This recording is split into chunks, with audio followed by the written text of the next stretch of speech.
हर हर महादेव दोस्तों, आप सभी को स्वागत है फिर से हमारे चैनल में। दोस्तों, आज मैं दो बहनों की कथा सुनाने वाली हूँ जो अत्यंत ही दुख भरी है, जिसे सुनने के बाद आप सभी को महादेव पर और भी अटूट विश्वास हो जाएगा कि महादेव हमारे सच में बहुत ही महान है।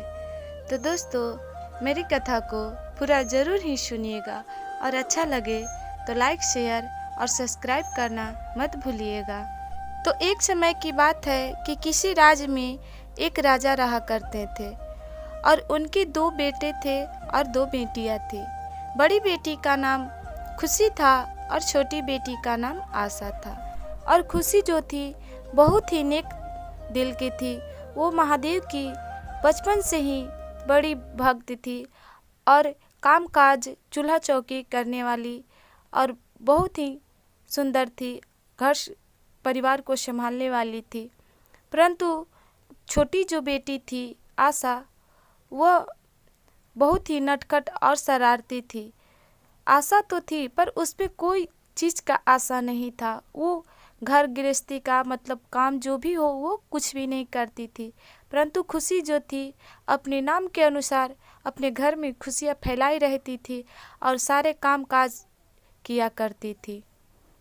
और समय इसी तरह व्यतीत तो होते गया। फिर राजा के जो दो बेटे थे उनकी विवाह हो गया और विवाह हो गया तो भाभियाँ घर में आई और खुशी आशा जो भाभिया के साथ बहुत ही घुल मिल के रहने लगी और बहुत ही प्यार दोनों का मिलता था। और खुशी जो थी अपनी भाभी के साथ चूल्हा चौकी, घर परिवार को सारे काम काजों में वो अपनी भाभी को हाथ बटाती थी। और आशा जो थी ये सब कुछ नहीं करती थी। अपने भाभी के कामों में चूल्हा चौकी जो भी कुछ काम होता उस कामों में हाथ नहीं बटाती थी और वो अपने हुक्म चलाते रहती थी अपनी भाभीयों पर। और खुशी जो थी वो बहुत ही अच्छी थी और अपने भाभीयों के साथ भी बहुत अच्छे से पेश आती थी, जिसकी वजह से खुशी को भाभी जो थी वो बहुत ही मानते थे। उसके घर परिवार में सभी लोग बहुत ही माना करते थे। गाय को भी गौशाले में जो भी काम होता है वो सारा ही काम करती थी, घर का सारा काम करती थी खुशी, और आशा कुछ नहीं करती थी। तो ऐसे समय व्यतीत तो होते चला गया और खुशी आशा दोनों बहनें बड़ी हो गई। तो रानी जो थी वो राजा से कहती हैं कि अब हमारी बेटियां विवाह के लायक हो चुकी है और उन दोनों को विवाह कर देना चाहिए। तो राजा बोले कि ठीक है, पहले हम खुशी का विवाह करते हैं।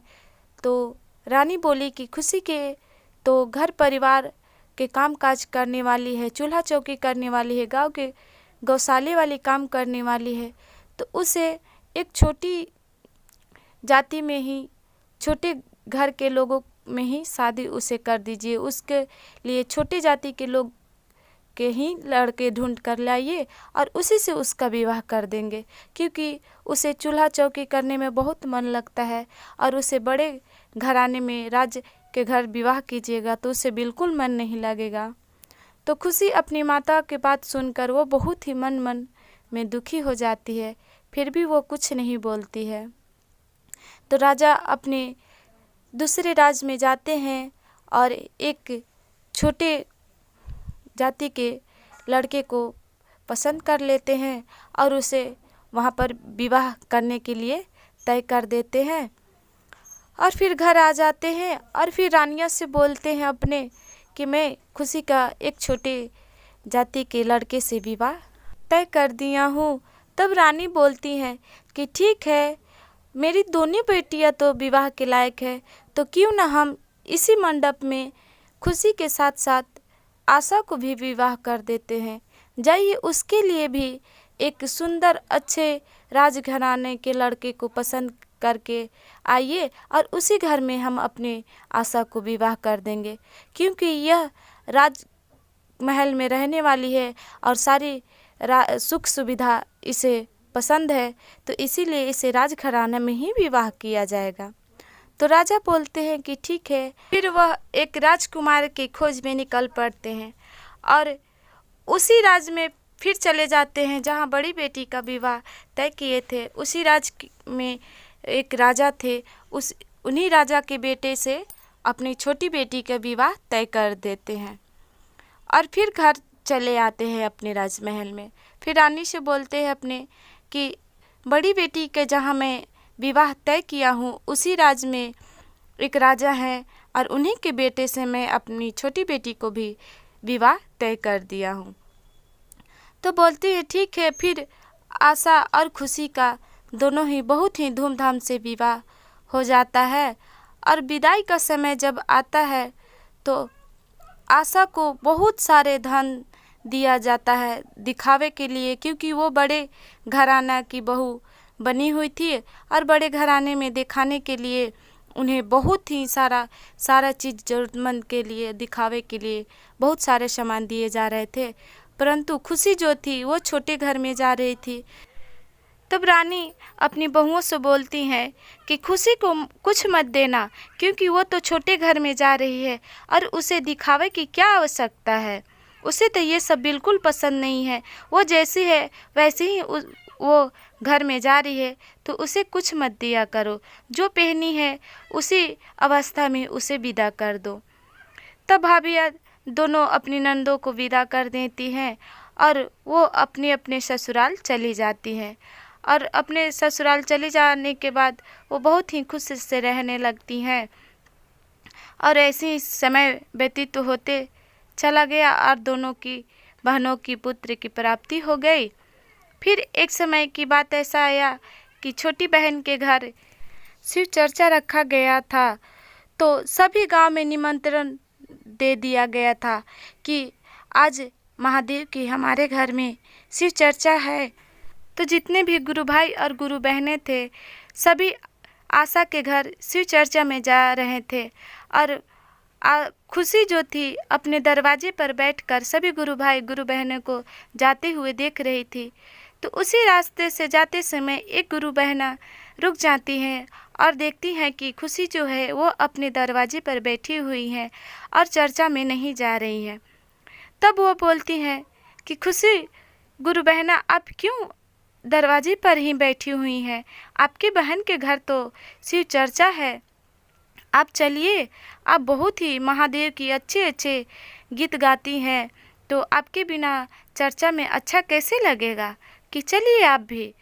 तो खुशी जो थी वो बोलती है कि नहीं बहना आप जाइए, मैं आपके साथ नहीं आऊँगी, क्योंकि हमें तो निमंत्रण नहीं दिया गया है।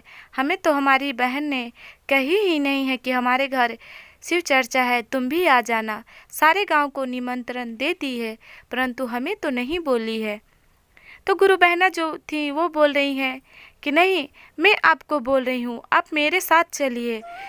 महादेव की चर्चा में किसी का निमंत्रण का कोई आवश्यकता नहीं होता है। मैं आपको कह रही हूँ, आप मेरे साथ चलिए शिव चर्चे में। तो गुरु बहना की बातों को मान लेती है खुशी और उनके साथ अपनी बहन के घर चली जाती है। जब बहन के घर चली जाती है तो आशा को नज़र अपनी बहन पर जब खुशी पर पड़ती है तो वो तो बहुत ही दुखी हो जाती है और अपनी बहन के पास आकर बोलने लगती है कि मैं तो तुम्हें बुलावा नहीं दी थी, तो तुम क्यों मेरे घर चली आई? तुम्हें किसने कहा मेरे घर आने के लिए? तो खुशी जो थी बोली कि मैं तो अपने दरवाजे पर ही बैठी थी, ये गुरु बहना ने मुझे बोली अपने साथ आने के लिए, तो मैं चली आई। और महादेव की जहाँ कहीं भी शिव चर्चा होता है वहाँ जाने के लिए किसी का कोई निमंत्रण का आवश्यकता नहीं होता है, चाहे राजा के घर हो चाहे या छोटी जाति के लोगों के घर हो, ऐसा कोई भेदभाव नहीं है। जहाँ भी कहीं होता है वहाँ चला जाना चाहिए। तो आशा जो थी वो अपनी बहन को बोलती है, ठीक है, यदि तुम आ ही गई हो तो चुपचाप एक कोने में बैठी रहो और तुम्हें कोई भी भजन और चर्चा देने की कोई आवश्यकता नहीं है। तो बोलती है खुशी कि ठीक है, मैं कोई भी गान भजन और महादेव की प्रार्थना कुछ नहीं करूँगी, मैं चुपचाप बैठी रहूँगी। तो सबसे पीछे बैठ जाती है और बैठ के महादेव की चर्चा गुणगान करते रहती है। जब शिव चर्चा खत्म हो जाता है तो सभी को वस्त्र दान हो रहा था और प्रसाद भी साथ में मिल रहा था। तो सभी को मिल रहा था तो खुशी जो थी वो देख रही थी और देखकर मन ही मन में सोच रही थी कि मेरी बहन तो मुझे तो कुछ नहीं बोल रही है और सभी को दान दक्षिणा दे रही है। तो फिर वो बहन के पास फिर जाती है। जब गुरु बहना बोलती हैं कि आप भी चलिए बहन, आप क्यों बैठी हैं, सबको मिल रहा है तो आपको भी मिलेगा, आप भी चलिए मेरे साथ। तो वो भी जाती है। तो उसकी बहन जो थी आशा, वो अपनी बहन को ठुकरा देती है और उसे कुछ ना देती है। कहती है कि तुम तो छोटी जाति के लोग हो और मैं छोटी जाति के लोगों को कुछ देना पसंद नहीं करती हूँ, तुम यहीं से चुपचाप अपने घर चली जाओ। तो बहुत ही दुखी हो जाती है खुशी और अपने महादेव को गुहार लगाने लगती है कि हे महादेव आदिदेव, मैं तो आपकी चर्चा में आई थी और मेरा क्या दोष कि मेरा विवाह एक छोटी जाति के घर में हुआ है, छोटे लोग के घर में आई हूँ, तो मेरा इसमें क्या दोष है कि इस तरह मेरी बहन मुझे धिक्कार रही है और मुझसे बोल रही है कि तुम छोटी जाति के लोग हो। तो अपनी बहन के बातों को सुनकर बहुत ही दुखी हो जाती है और मन ही मन बहुत ही दुख होने के बाद वो सोचने लगती है कि मुझे अपने माँ के घर चले जाना चाहिए, वहाँ जाएंगे तो मुझे कुछ अच्छा लगेगा। माँ से भी बहुत दिन हो गया, अपनी भाभीयों से भी बहुत दिन हो गया मिले हुए, मैं चली जाऊंगी तो मेरा मन भी बहल जाएगा और मुझे अच्छा भी लगेगा। तो फिर वो अपने घर चली जाती है और अपने पति और बच्चे से बोलती है कि आप सभी खा पीकर अच्छे से सो जाइएगा और मैं कल सुबह होते ही घर वापस चली आऊँगी, मैं अपनी मम्मी के घर जा रही हूँ। तो खुशी के जो पति थे वो बोलते हैं कि ठीक है, अच्छे से जाओ और फिर जल्द ही वापस सुबह चले आना। तो खुशी बोलती है ठीक है और फिर वहाँ से अपने घर जाने के लिए निकल पड़ती है। और रास्ते में जैसे ही जाती है, जाते जाते तो एक तुलसी माता की चौतरा मिलता है और वहीं पर एक बूढ़ी माँ बैठी हुई थी। तो जाते हुए खुशी को देख बोलती हैं कि कौन जा रहा है, रास्ते में कौन है। तो खुशी बोलती है कि मैं हूँ, मैं अपनी माँ के घर जा रही हूँ।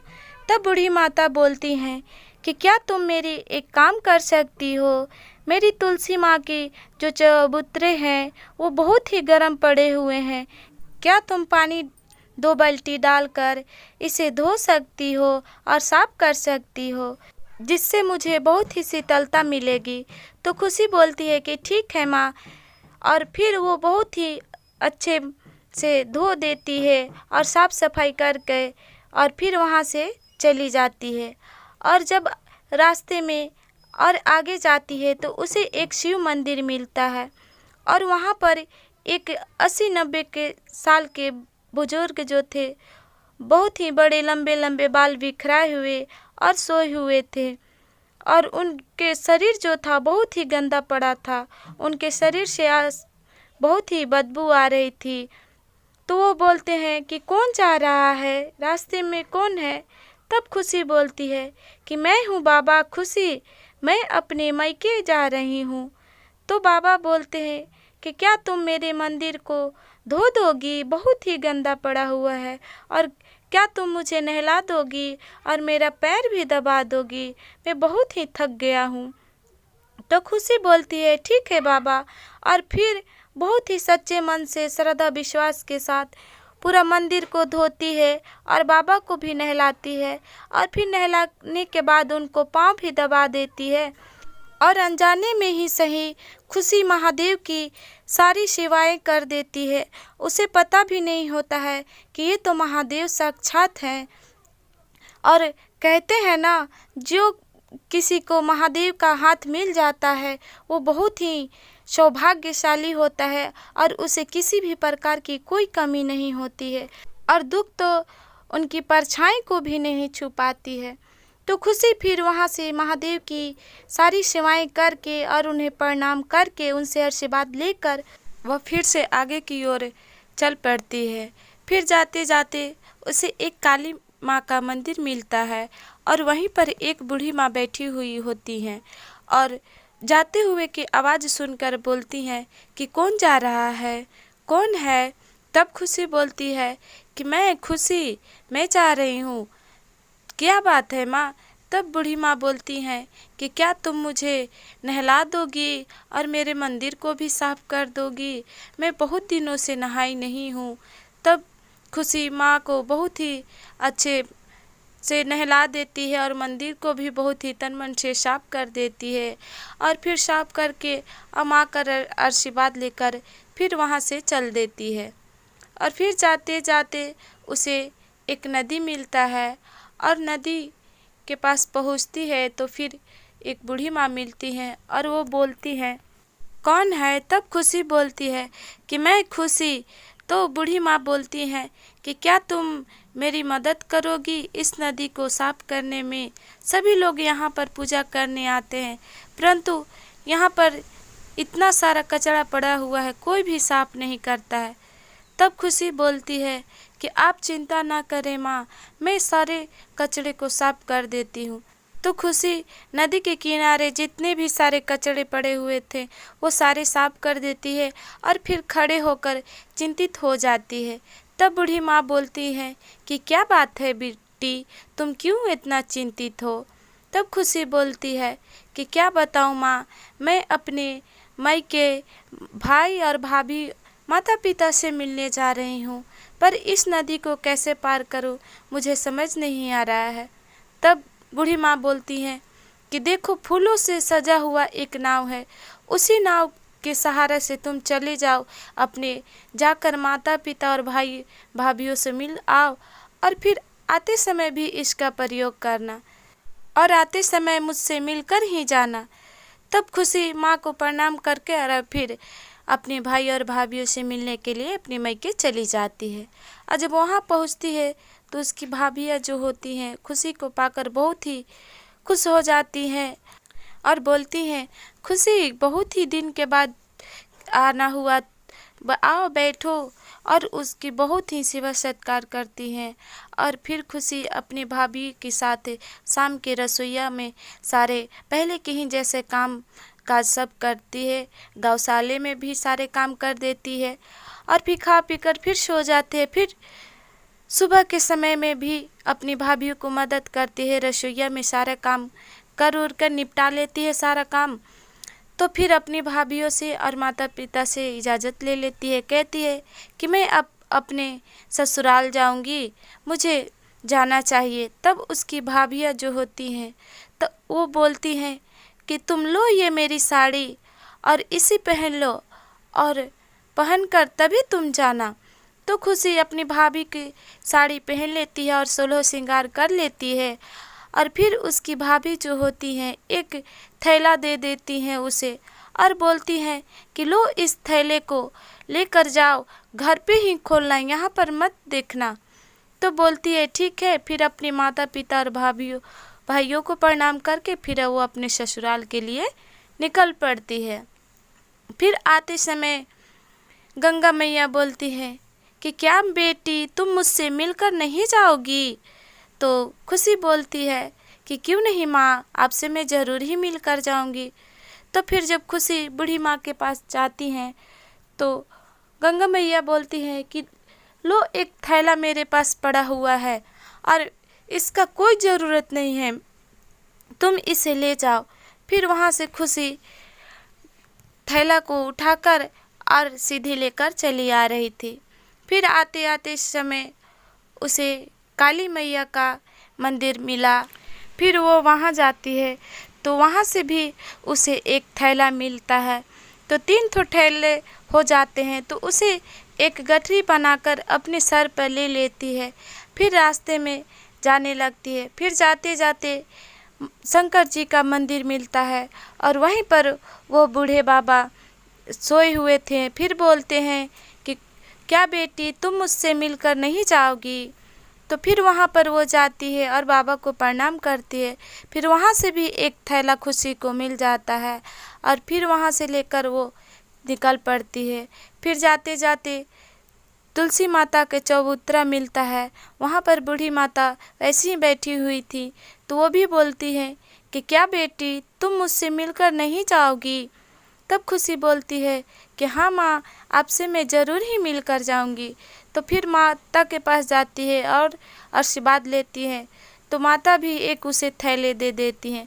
5 थैले हो जाते हैं और किसी भी तरह वो अपने घर को लेकर चली जाती है और जाकर आंगन में ही रख देती है।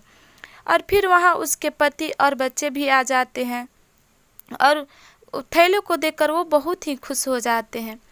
तो पहला थैला अपनी भाभी की दी हुई जो था वो खुशी खोलती है तो देखती है कि उसमें सारे कपड़े पड़े हुए हैं पति और बच्चे के लिए, उसके लिए। तो बच्चे और उसके पति जो थे वो नए कपड़े को धारण कर लेते हैं और वो बहुत ही खुश हो जाते हैं और खुशी अपनी मन ही मन अपनी भाभीयों को धन्यवाद देने लगती है। फिर दूसरा थैला खोलती है गंगा मैया का, तो उसमें बहुत ही हीरे जवाहरात भरे हुए होते हैं। फिर वो गंगा मैया को तहे दिल से धन्यवाद देती है। फिर वो तीसरा थैला काली माता का दिया हुआ खोलती है, तो उसमें भी सुख समृद्धि सब पूरा भरे हुए होते हैं, ज़रूरत के सारे सामान भरे हुए होते हैं। तो फिर वो काली माता को भी तहे दिल से धन्यवाद देती है। फिर वो चौथा थैला को खोलती है, तो उसमें भी सुख शांति वैभव बहुत ही सारे उसके ज़रूरत के सामान सारे चीज़ महादेव दे दिए होते हैं, सारे चीज़ भरे हुए होते हैं। तो फिर वो महादेव को कोटि कोटि नमन करती है। फिर 5वां थैला मिलता है और 5वां थैला तुलसी मैया का जो होता है, उसमें तुलसी के पत्ते, फूल, माले, फल फूल सारे सामग्री मिलते हैं कि उसी तरह खुशी जो है दिन रात अपने भगवान की सेवा सत्कार करे और पूजा पाठ करते रहे। और उसे महादेव की दया से उसे कोई चीज़ का कमी नहीं था। सारे धन दौलत सुख वैभव सारे चीज़ उसके घर में भर जाते हैं और वो बहुत ही अच्छी हो जाती है। तो ऐसी समय व्यतीत तो होते चला गया। तो एक दिन सोची कि अब तो हमारे महादेव की दया से हमारे घर कोई चीज़ का कुछ कमी नहीं है, कि क्यों ना हम भी अपने घर महादेव की एक चर्चा कराएं और सभी भाइयों और बहनों को बुलाएं। तो अपने पति से बात करती है और फिर अपने घर के में चर्चा रख देती है और सभी गांव में निमंत्रण दे देती है और अपने बहन को भी बुलावा देती है। तो उसकी बहन जो होती है आशा, वो यह देखने के लिए आती है, कहती है कि ये बहन जो मेरी है वो तो गरीब घर की है और छोटी जाति के लोग हैं, इसके पास इतना धन कहाँ से आ गया कि जो चर्चा करा रही है, उसका तो ऐसा करने का साधन है ही नहीं। तो वो देखने के लिए अपनी बहन के घर चली आती है। तो बहन के घर जब चली आती है तो देखती है कि ये तो बहुत ही हमसे भी बहुत अच्छी है और सारा चीज़ इसके घर भरा हुआ है, अन्न धन दौलत सारा वैभव सारा भरा हुआ है। तो बहुत ही चकित हो जाती है। फिर अपनी बहन से पूछने लगती है कि बहन क्या बात है और कैसे तुम्हारे घर इतना धन दौलत सुख समृद्धि कैसे आया, ज़रा मुझे भी तो बताओ। तो खुशी अपनी बहन आशा को सारी बातें को बता देती है और आशा अपनी बहन की बातों को सुनकर वो भी अपने मन में ठान लेती है कि मैं भी अपने मायके जाऊंगी। और तो वो अपने मायके वहीं से निकल जाती है और रास्ते में फिर से वही तुलसी माता के चबूतरा मिलता है और बूढ़ी माता बैठी हुई होती हैं। तो बोलती हैं कि कौन जा रहा है? तो बोलती है कि मैं आशा जा रही हूँ। क्या बात है? तो बेटी क्या तुम मेरे इस चबूतरे पर 2 बाल्टी पानी डाल दोगी, ठंडक दे दोगी? बहुत ही गर्म है, जरा इससे मुझे शीतलता मिलेगा। तो बोलती है आशा कि बुढ़िया मैं तुम्हें पानी डालने के लिए नज़र आ रही हूँ, मेरे साड़ी जो इतने अच्छे पहनी हुई हूँ वो गंदा नहीं हो जाएगा? और फिर वहाँ से वो कहकर निकल जाती है। फिर जाते जाते शिव मंदिर मिलता है और बूढ़े बाबा दरवाजे पर सोए हुए होते हैं। जाते की आवाज़ सुनकर फिर वो बोलते हैं कि कौन जा रहा है? तो आशा बोलती है कि मैं जा रही हूँ। क्या बात है? तो बोलते हैं भोले बाबा कि क्या बेटी तुम मुझे नहला दोगी और मेरे पैर दबा दोगी, और मेरे मंदिर भी बहुत गंदा पड़ा हुआ है, क्या तुम धो दोगी? तो बोलती है कि मैं आपको क्या नहलाने वाली नज़र आ रही हूँ? आप कितने गंदे हैं, मुझसे ये इतना गंदा बर्दाश्त नहीं होगा, मैं तो कुछ नहीं करूँगी। और फिर वो वहाँ से चली जाती है। और फिर जाते जाते काली माँ का भी मंदिर मिलता है। तो काली माता भी बोलती हैं कि कौन जा रहा है? तो फिर आशा बोलती है कि मैं आशा जा रही हूँ। तो बोलती है काली माँ, बेटी क्या तुम मेरे मंदिर को धो दोगी और मुझे भी नहला दोगी? मैं बहुत दिनों से नहीं नहाई हूँ। तब आशा बोलती है कि मैं कैसे आपको नहला दूँ? आपको नहलाने में मैं खुद ही भीग ना जाऊँगी, और आप कितनी गंदी हो, मुझे से तो ये ना होगा। और फिर वो वहाँ से भी कहकर चली जाती है। और फिर जाते जाते गंगा मैया भी मिलती है। तो गंगा मैया भी बोलती हैं कि क्या बेटी तुम इस कचरे को साफ करने में मेरी मदद करोगी? तो बोलती है खुशी कि मैं इतना गंदा कचरा साफ करने वाली आपको नजर आती हूँ, मुझसे ये सब काम नहीं होगा। और फिर वो वहाँ से निकल जाती है अपने मायके। और जब अपने मायके चली जाती है तो भाभी आशा को देखकर वो बहुत ही दुखी हो जाती है। कहने लगती है कि आओ, तुम तो अपनी भाभीयों पर हुकूमत जताती हो, और तुम्हें सेवा की क्या आवश्यकता, तुम्हारे पास तो सब कुछ है। और फिर वो शाम तक रहती है, और सुबह होते ही वो अपने घर के लिए माता पिता को प्रणाम करती है और जाने के लिए बोलने लगती है, और भाभी को भी प्रणाम करती है। तो जाने लगती है तो आशा बोलती है कि क्या भाभी आप मुझे कुछ नहीं दोगी? तो उसकी भाभी जो बोलती हैं कि हाँ क्यों नहीं, ज़रूर ही दूंगी। तो उसे भी एक थैले दे देती हैं और उसे भी कहती हैं कि जाओ अपने घर पे ही खोलना, इसे यहाँ पर मत देखना। फिर वो अपनी भाभी को थैला लेकर और अपने ससुराल के लिए चली आती है। तो आते आते फिर गंगा मैया मिलती हैं। तो गंगा मैया से बोलती है कि क्या माता आप मुझे थैला नहीं दोगी? तो गंगा मैया बोलती हैं कि हाँ क्यों नहीं, मैं ज़रूर ही तुम्हें दूंगी। तो गंगा मैया भी एक थैला देती हैं। और फिर आते आते काली मैया का मंदिर पड़ता है। तो काली माँ के पास से भी वो एक थैला ले लेती है।